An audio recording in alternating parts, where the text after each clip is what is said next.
রায়গঞ্জ সদর চক্রের 40তম শীতকালীন বাৎসরিক ক্রীড়া প্রতিযোগিতা অনুষ্ঠিত হলো বৃহস্পতিবার। এদিন আনুষ্ঠানিকভাবে এই ক্রীড়া প্রতিযোগিতার শুভ উদ্বোধন করা হয়। উপস্থিত ছিলেন সদর চক্রের অবর বিদ্যালয় পরিদর্শক নাসরিন পারভেজ, রায়গঞ্জ গার্লস প্রাথমিক স্কুলের ভারপ্রাপ্ত প্রধান শিক্ষক গৌরাঙ্গ চৌহান সহ অনেকেই।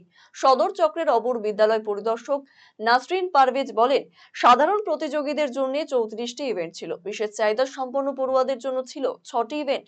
মোট 250 জন প্রতিযোগী অংশ নিয়েছিলেন।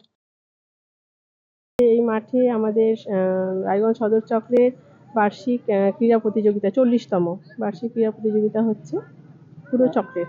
কতজন প্রতিযোগী, কটা ইভেন্ট?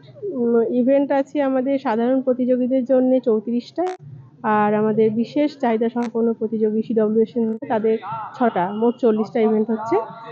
আর প্রতিযোগী মোটামুটি 250 জন রয়েছে।